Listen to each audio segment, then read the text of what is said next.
Iran के मामले में पोजीशन मजबूत, ईरानी क़यादत को ख़त्म कर दिया। अमरीकी सदर का दावा, कहा ईरान में जो भी रहनुमा बनना चाहता है उसका अंजाम मौत पर होगा। ईरान ने अपने पड़ोसियों और इत्तेहादियों पर हमला किया। ईरानी लॉन्चर्स और मिसाइल सिस्टम का सफाया किया जा रहा है।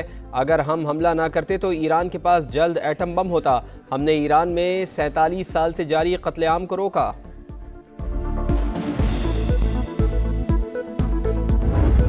अमेरिका खुली सफाकियत और बर्बरियत पर उतर आया। बहरी मशकों के लिए गए ईरानी जहाज पर हमला। आबदोस ने तारपेडो से निशाना बनाया। 140 से ज्यादा अफराद सवार थे। 87 की लाशें निकाल ली गईं, 32 को बचा लिया गया। दीगर की तलाश जारी। श्रीलंकन हुकाम के मुताबिक इमदादी टीमें मौके पर पहुंची तो जहाज का कोई निशान मौजूद नहीं था, समंदर में डूब चुका था। अमरीकी वजीर दिफा का ईरानी जहाज दुनिया को निशाना बनाने का इतरार। भारत ने ईरानी जहाज को मशकों के लिए बुलाया, अमेरिका ने तबाह कर दिया। मोदी सरकार अपने मेहमान की हिफाजत न कर सकी। अमेरिका का ईरान के बेस बहरी जहाज तबाह करने का दावा।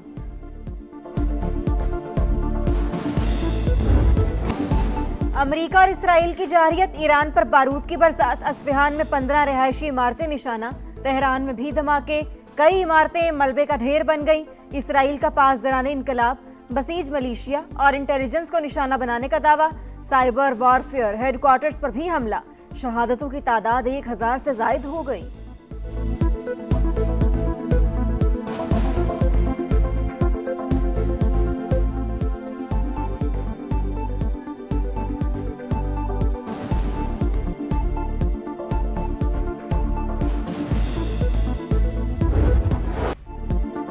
अमेरिका और इसराइल ने मशरिक़ वुस्ता को जंग की आग में झोंक दिया। हालात संगीन, ईरान की अमरीकी अहदाफ पर जवाबी हमले। मुत्तहिदा अरब अमारात, कतर और इराक पर मिसाइल दाग दिए। तुर्की पर भी वार, मिसाइल को नेटो के दिफाई निजाम ने मार गिराया। तुर्क वजीर खारजा का ईरानी हममनसब को फोन, एहतजाज रिकॉर्ड कराया। ईरान ने सऊदी अरब पर भी क्रूज मिसाइल और ड्रोन से वार। रास तनूरा में अरामको की रिफाइनरी को निशाना बनाया। ईरान के हमलों में इसराइल के शहर रामतगान में तबाही, कई इमारतें मलियामेट। आबनाए हुर्मज में वार्निंग की खिलाफ वर्जी पर 10 ऑयल टैंकर निशाना। ईरान ने मशरिक़ वुस्ता में अमेरिका के साथ रेडार सिस्टम तबाह कर दिए। न्यूयॉर्क टाइम्स का इतराफ, सैटेलाइट तस्वीर से तबाही की तस्दीक।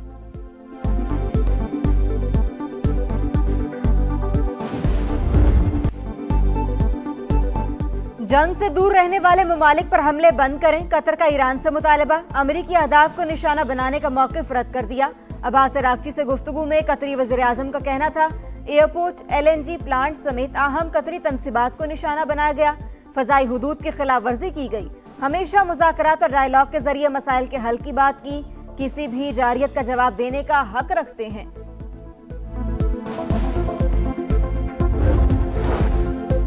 हमसाया और बरादर ममालिक की क़यादत का एहतराम है, मगर अमरीकी और इसराइली जारहियत ने कोई रास्ता नहीं छोड़ा। ईरानी सदर मसूद पज़ेश्कियान का बयान, कहा बरादर और हमसाया ममालिक ने जंग से बचने के लिए सिफारती ज़राए से भरपूर कोशिशें की। खित्ते की सलामती और इस्तेहकाम फ़रीक़ैन की मुश्तरका कोशिशों से ही यकीनी बनाया जा सकता है।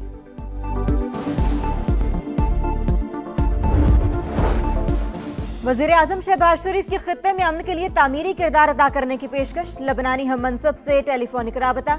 इसराइली जारहियत की मजम्मत। ईरान के खलीजी ममालिक पर जवाबी हमलों पर भी तबादला ख्याल। दोनों रहनुमाओं का खित्ते में कशीदगी कम करने और अमन की फौरी बहाली पर इत्तेफाक। नायब वज़ीर आज़म भी मुतहरिक। तुर्क और मिस्री वज़राए खारजा से टेलीफोनिक राबते। इसहाक डार का ईरानी सिफारत खाने का दौरा। आयतुल्लाह खामनाई की शहादत पर ताज़ियत का इजहार।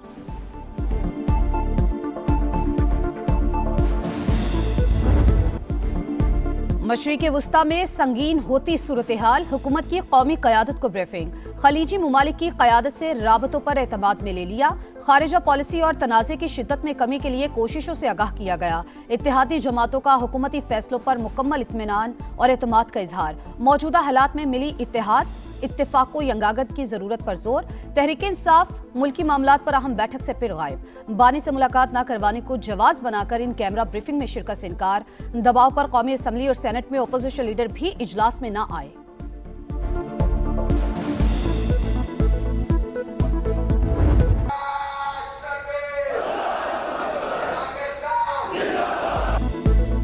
फितनल ख्वारिज और फितनल हिंदुस्तान पाकिस्तान के खिलाफ अफगान सरजमीन का इस्तेमाल कर रहे हैं। पाकिस्तान में दहशतगर्दी के लिए अफगान सरजमीन का इस्तेमाल नाकाबिल कबूल। सरहद पार से पैदा खतरे से निपटने के लिए अब जरूरी इकदाम करेंगे। फील्ड मार्शल आसिम मुनीर का ऐलान। जनूबी वजीरिस्तान का दौरा, यादगार शोहदा पर हाजिरी, अगले मोर्चों पर तैनात अफसरान और जवानों से मुलाकात, पेशा वराना महारत और बुलंद हौसले की तारीफ। फील्ड मार्शल को ऑपरेशन गजब लिल हक और पाक अफगान सरहदी सूरत हाल पर तफसीली ब्रीफिंग।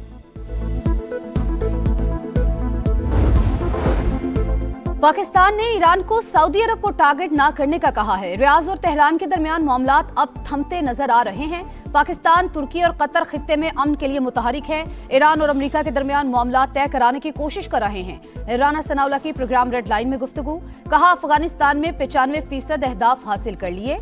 अफगानिस्तान में असलहा जहाजों पर भारत से आया। अस्करी क़यादत चाहती तो काबुल तक भी पहुंचाया जा सकता था।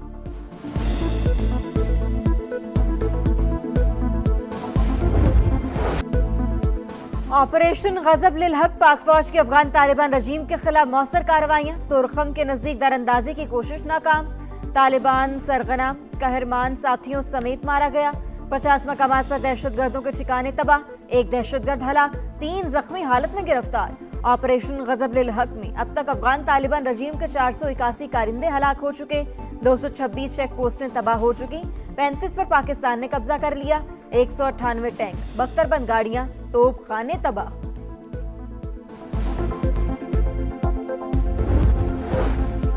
पाकिस्तान का अफगान तालिबान रजीम की जारहियत का मुंह तोड़ जवाब। अफगानिस्तान के अहम तरीन बगराम एयरबेस को माजी का किस्सा बना दिया।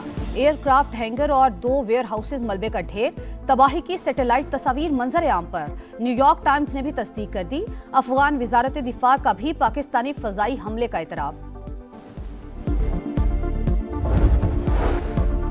ईरान ने सदर ट्रंप को कत्ल करने की कोशिश की। अमेरिकी वज़ीर दिफा का दावा। कहा, अमेरिका ईरान में जीत रहा है। मजीद अफवाज मशरिक़ वस्ता पहुंच रही हैं। 1 हफ्ते के अंदर ईरान की फजाओं पर हमारा कंट्रोल होगा। जनरल डैनियल कैन का कहना है, ऑपरेशन पेचीदा और खतरनाक है, जल्द खत्म नहीं होगा। अमेरिकी सेंटकॉम ने अमेरिका के हलाक होने वाले फौजियों की तस्वीर जारी कर दी। 1 कैप्टन और 3 सार्जेंट शामिल।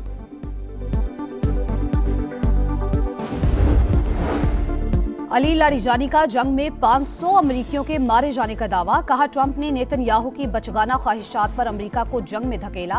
अली खामनाई की शहादत की बड़ी कीमत चुकाना होगी। ईरानी वजीर खारजा अब्बास इराक्ची कहते हैं, जौहरी मुज़ाकरात को रियल एस्टेट की तरह डील किया गया। ट्रंप ने अपने शहरियों और सिफारतकारी को धोखा दिया। मुज़ाकरात की मेज पर बमबारी की।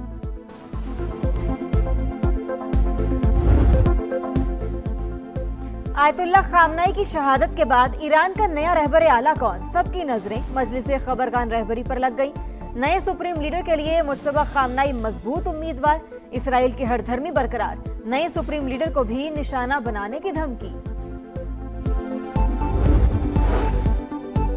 विफाकी वजीर मवासलात अब्दुल अलीम खान से स्पीकर पंजाब असम्बली मलिक अहमद खान की मुलाकात।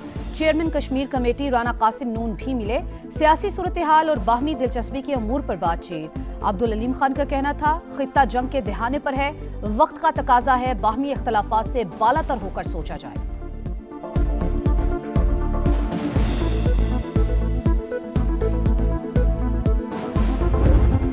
न्यूजीलैंड की फाइनल में धमाका खेज एंट्री। जनूबी अफ्रीका को सेमीफाइनल में रौंद डाला। 9 विकेट से शिकस्त दे दी। 170 रन का हदफ 13वें ओवर में पूरा कर लिया। फिनालन T20 वर्ल्ड कप में तेज तरीन सेंचुरी बनाने में कामयाब। 33 गेंदों पर 100 रन बनाकर नॉट आउट। दूसरा सेमीफाइनल आज इंग्लैंड और भारत के दरमियान होगा। फैसला कुनमार का इतवार को शेड्यूल।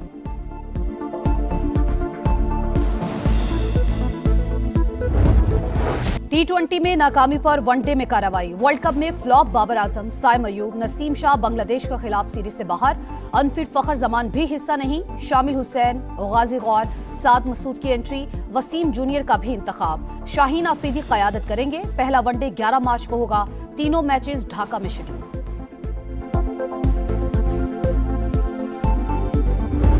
इसके लिए अगर मैं कोच देखना चाहूँ ना तो मैं यूनुस खान को देखूं। मेरा नहीं ख्याल कि सरफराज को रखना चाहिए। उसको ग्रास रूट लेवल से शुरू करना चाहिए। अगर कोचिंग नीचे से शुरू करना चाहिए, मेरा ये ख्याल है। टेस्ट हेड कोच के लिए यूनुस खान बेहतरीन चॉइस। सरफराज अहमद भी जिम्मेदारी ना लें। अंडर 19 की कोचिंग करें, शाहिद आफरीदी का मशवरा। प्रोग्राम जोर का जोड़ में फखर जमान को T20 कप्तान बनाने की तजवीज़। कहा बोर्ड 2028 वर्ल्ड कप के लिए फखर को टीम बनाने का टास्क सौंप दे। और hockey world cup qualifying round में पाकिस्तान की हैट्रिक, ऑस्ट्रिया को 2 के मुकाबले में 4 गोल से हरा दिया। कौमी टीम जुम्मे को सेमीफाइनल खेलेगी। इवेंट की टॉप 3 टीमें वर्ल्ड कप में हिस्सा लेंगी।